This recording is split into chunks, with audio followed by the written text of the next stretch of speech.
Welcome everybody. This is one of the Inven webinars here on the M&A space in general and especially on how to use AI in different M&A processes.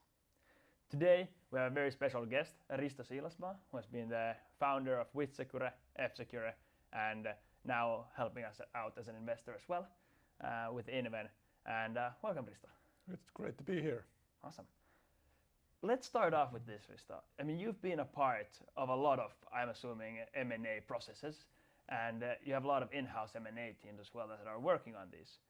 How do you expect your teams, especially from the M&A aspect, to be using AI in these processes?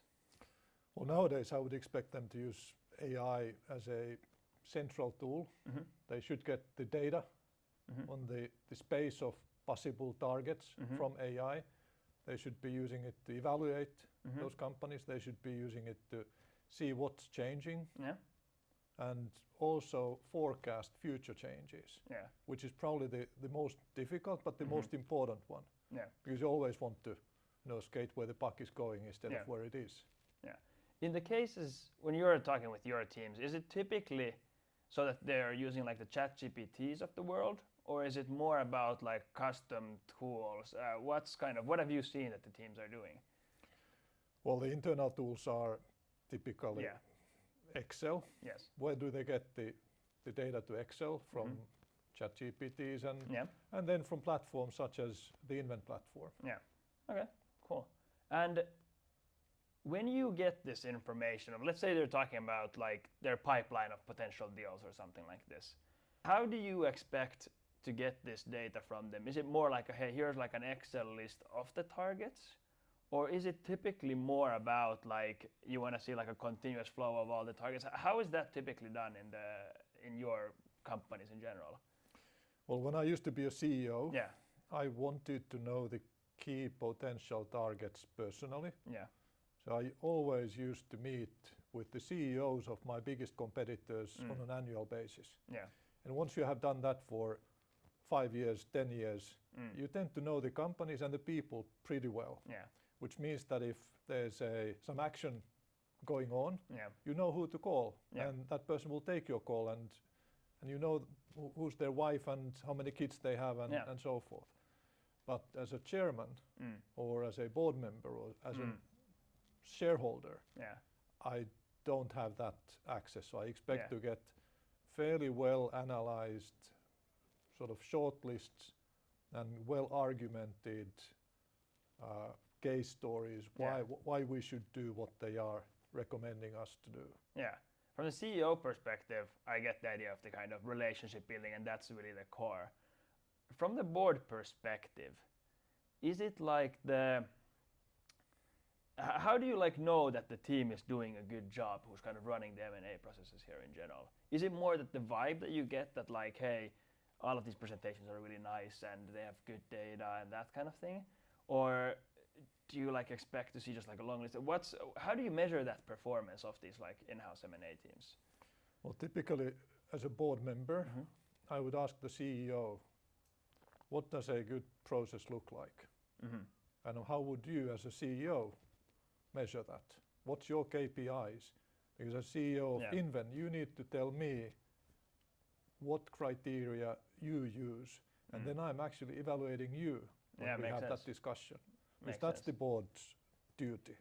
It's not to tell you how to run the business, but it is to sort of verify that you're running it well and then maybe sometimes challenge you. What do you typically expect to hear?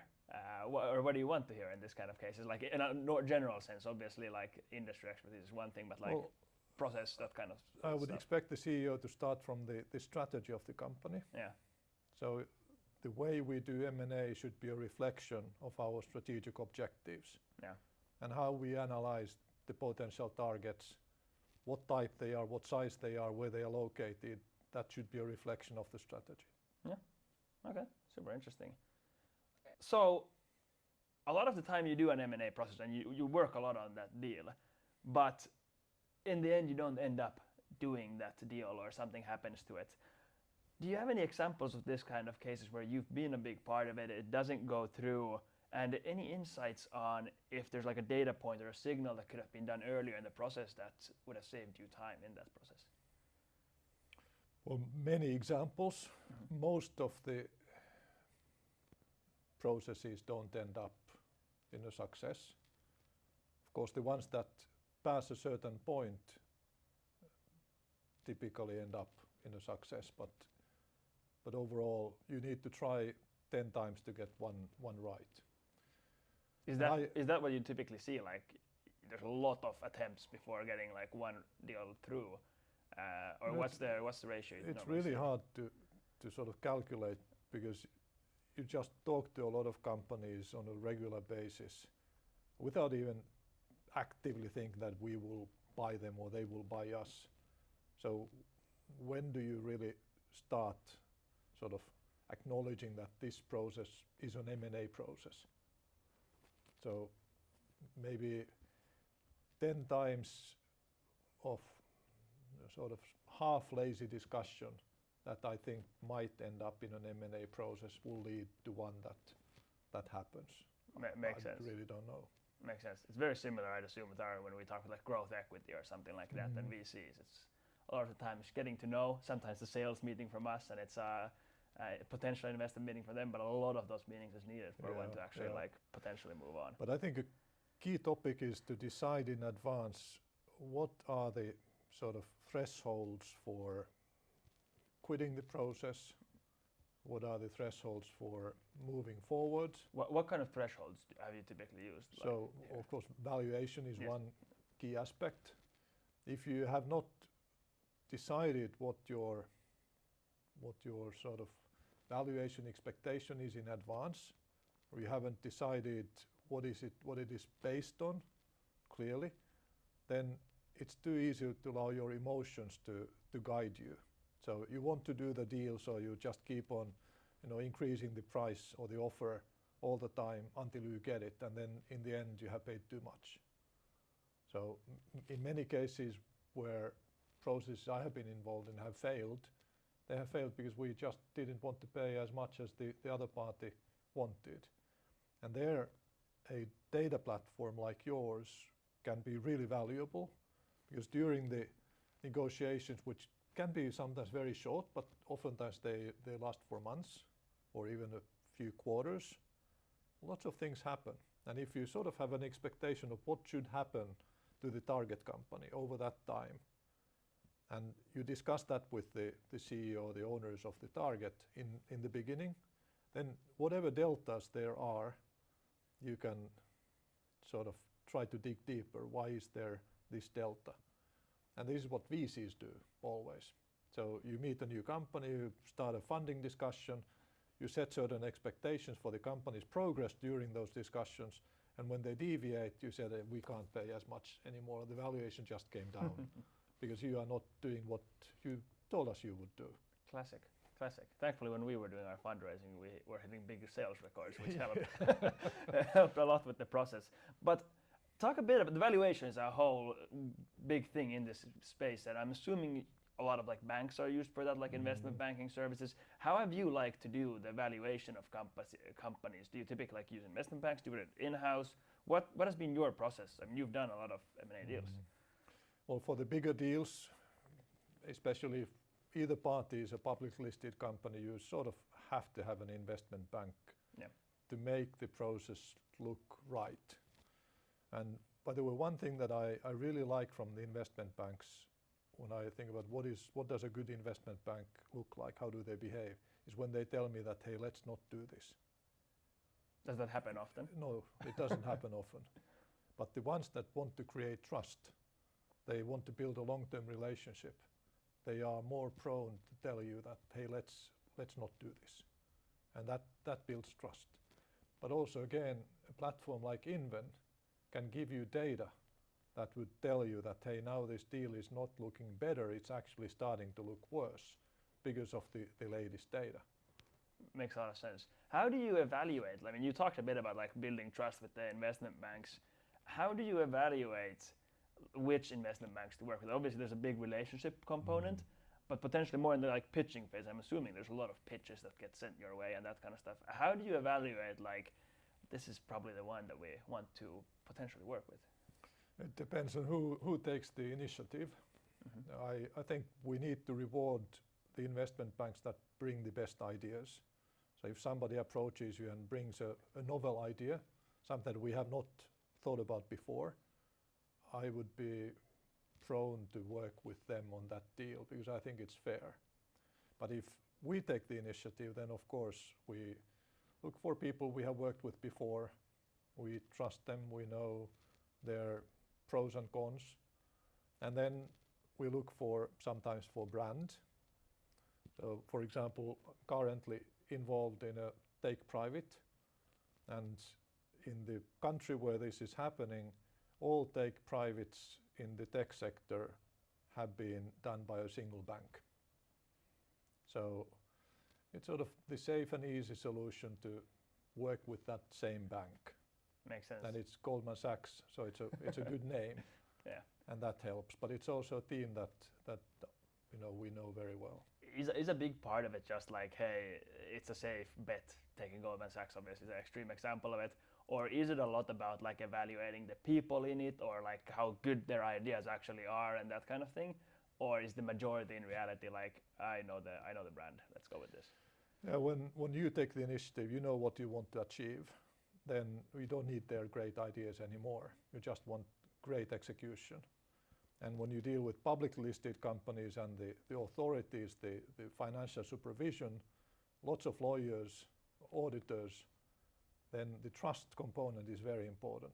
And sometimes when everybody sees that, hey, there's Goldman Sachs or one of the biggest law firms in the world, or at least in the country, then it's sort of a stamp of quality, and that helps reduce friction. Makes sense, makes sense. A lot of the time you end up doing the work in-house of like finding the targets. Some of the time I'm assuming using the investment banks as well. How have you done it in the past, and like when do you decide when to do it in-house, when to use an investment bank, or is it just like randomness? Well, you don't really need to decide because the investment bankers will come to you anyway. Makes sense. They will come through the windows and keyholes if you don't open the door, because that's their job. And I think it's good to meet with them. Just want to make it fairly short and efficient, so that not everybody just gives you the same company names, every month. But you can also tell them openly that, hey, I just want to, look at this space from this perspective, from these KPIs, these are my targets. Come back in a few weeks and then tell me what ideas you have. Makes sense. Or send me the deck beforehand, and then we'll decide together whether we should meet, and then you can save time. Makes sense, makes sense. What about when you were at Nokia? I'm assuming using a lot of investment banks at that time and working with them. Anything to comment on, like what you hope from the investment banks and how you want them to use AI, or like what's top of mind for you from that time? Well, we did a few mega deals selling the mobile handset business to Microsoft, acquiring half of Nokia Siemens Networks from Siemens, and then acquiring Alcatel-Lucent. And the Alcatel-Lucent was a publicly listed company, so that was a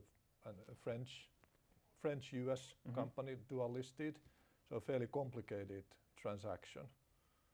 And there we did the work, we decided what we need to acquire, but then we had a great investment bank to help us sort of go through that process. Was it mostly about the kind of process of different countries and all the kind of stuff that comes with that, or are you talking the classic like negotiation process? Well, the negotiation process was led in-house, so the bankers didn't have a great role in that. But bankers typically act as a sort of a connection outside the formal discussion, so they can, in the best case, they can relate to each other or through each other sort of hidden messages to the other management. In the worst case, did that play like a big part in some of these? No, not really. We tried in some projects where the other company or their leaders acted in a way that was not productive, and we didn't want to embarrass them by talking to them directly. We talked to our investment bank that talked to their investment bank, and they perhaps relayed some feedback. Makes sense. But this is a back channel that you sometimes need to use, and it can be really useful. But in most cases, it's better if you form a direct relationship with the other party and you negotiate directly. Makes a lot of sense. What about recently Nokia was in the news again about NVIDIA investing a lot into it. Any, I don't know, opinions on that? That side of things? It's always dangerous when the former chairman starts to comment. Probably. Because I have been out of the company for such a long time that I can say that I think it's a good thing. Because a great deal for NVIDIA. They promised to buy shares, the value of which goes up 20% the same day. Yeah, so good deal. The IRR that they got in 24 hours pretty good. Yes.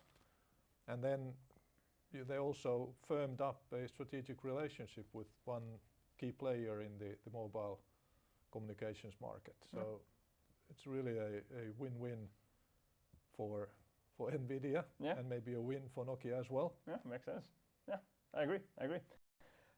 If we come back a bit from the investment banking and Nokia world to using consultants specifically and like management consultants as a board member or as a CEO, how do you expect them to use AI? Because that's a very hot topic in general, at least in the internet, of like AI being used a lot for the management consultant's job and how they should do it.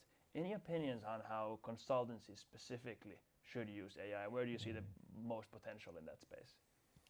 Well, in most cases, the customer doesn't really care how the consultant comes up with the data and the ideas, as long as the data and the ideas are high quality. But then one approach that I think is intriguing is that instead of leaving a deck behind when they leave, they would leave a system behind. So what do you mean by that exactly? So if you want to, for example, lower your manufacturing cost by 10%, you can get a McKinsey or Bain or BCG deck that explains to you how to do that. And maybe they even will propose to help you in implementing that. But if instead they can provide a system that pulls in data from all your manufacturing sites and systems and processes and looks for bottlenecks and makes suggestions on what to change, what to do, and then they build that system for us and they leave it behind. So we didn't come out of it with a deck, we came out of it with a process and a system. So really taking it to the kind of next level of not just the deck and also the system and the process. And not just using AI themselves, but actually building an AI-based system for the customer. Makes sense. Makes a lot of sense. A lot of the time when you're working on something with consultants, let's say an M&A deal or something similar, you don't have all of the information available of these deals. Maybe you have only 60-70% of the data available. How have you acted in the past in this situation? How have you used that? Have you just like pushed more work to consultants and have them do more, or is it more about just working with that uncertainty? Any examples of like this type of cases where more data would have been a lot more helpful? Yeah, I don't think you can have too much data in principle. If you are looking at a publicly listed company, you typically don't want to approach them too early. Because when you approach them, you get into the insider project space. Makes sense. Where the company may be forced to disclose to the market that there is a discussion. Or they may feel a pressure to make some sort of a decision whether the board will support or not support the approach we have made. So you'd like to get a lot of data before you formally approach the company. Do you do it like outside in basically? And outside not in. Yes, exactly. Because you don't have access to the inside information. Have there ever been like novel cases where you've been really impressed by, let's say, a consultancy or something that they used? They got really interesting and they were able to find out cool things. Any examples that you can share? Well, I don't want to name the companies. Yeah, no, that's fine. Yeah. But there are cases where just doing the hard legwork that we basically could have done ourselves in theory. For example, just going to LinkedIn, looking for everybody who has left the target company over the last 3 years, and then calling all of them up. Makes Very sense. simple, but it's just time consuming, and most private equity companies wouldn't do that themselves. They don't think that it's their job to do that, so they will hire a consultancy to do that. And there are some specialists who just focus on this. Makes sense. And then calling their 50 biggest customers or somebody. Yeah. But of course you need to do it also in such a way that you don't send too many smoke signals, so that it doesn't become obvious that you are going after them or interested in them. It's less serious if they find out that somebody is interested in them, because that's sort of that's the nature of the world. Yeah. Makes a lot of sense. And getting the right data for like who has left a company recently and who are all of these people. That's where why they left, what did they feel are the strengths of the company, what are the weaknesses, how do they see the market, what's their strategy. I mean, you can ask a lot of questions and people typically try to be helpful. Yeah, makes sense. So Risto, tell me, in terms of AI, where do you see the most potential in the use of AI within the M&A space specifically? Where do you see, what's kind of top of mind for you? Well, most of the AI tools that companies use for M&A are the generic tools. They are like the ChatGPTs of the world. And then there are some specialized tools like the Inven platform that serve a particular phase of the process very well, but are not helpful in all the other phases. So what would be really nice is to have more companies or startups try to build an agentic AI architecture for the full M&A process. And maybe connect that to platforms such as Inven.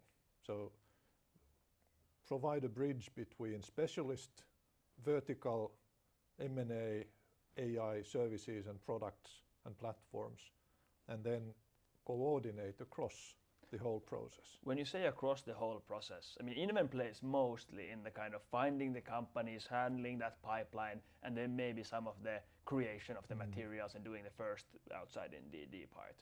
When you say the whole process, do you really want to see more tools in that kind of analysis part, or also the integration part, or where did you really see that kind of, you haven't seen the right type of tool yet? Well, at least it would be interesting to see a solution that would aim to help you throughout the process until the signing of the deal. Yeah. That would be a sort of a natural breakpoint. Of course, you could go further towards closing, so regulatory approvals and such like those. But then also maybe beyond that towards integration. Don't see why not, but maybe it's a little bit. You have to do one thing at a time as a company. Different, yeah. Yes. So at least between the sort of trying to find the target to closing, I think that would be as an investor, I'd be happy to hear a pitch about a tool that would be aimed to help a company in that phase. So Niilo, how do your key customers use the Inven platform in a most valuable way at the moment? And how do you think that that functionality will improve over the next year or 2 years via using AI more? The core thing where we are really the world's best and AI in the kind of M&A space is really good at the moment is the finding of all relevant companies in that space. And that's where we shine the most, and that's where it works just like really well. The second part of that, of bringing all the data of companies into one place, is where it's starting to be really good. I wouldn't say we're yet the world's best at that, but we probably have the highest coverage at the moment. But then the data quality is getting better as AI gets better. The third part is what's really developing right now, which is the kind of getting deeper into customers' workflows, into their PowerPoints, directly into their Excels, and you just write what you want the AI to do, and it automatically does that thing for you. And that's what it's moving towards here in the next year or two. Hopefully, in our case, in the next quarter or two. But depends on how fast we can keep developing it. the concept of asking AI of analyze, I don't know, the space of glass manufacturers. It will understand what you mean by glass manufacturing. You'll have a perfect set of here are all the glass manufacturers in the world and how that goes into different niches in that space, and also highlight what's interesting, what's growing, what niches are up and coming in that space. And that kind of capability to really define an industry and find all the insights in that space is really what's kind of, it makes the work of an M&A professional fundamentally different.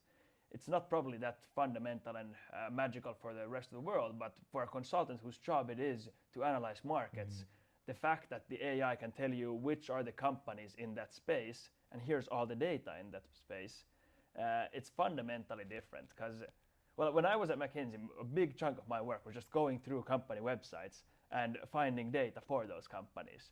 And that was like, I spent weeks doing it, and that's expensive work for to use like a McKinsey consultant for. And fairly unproductive.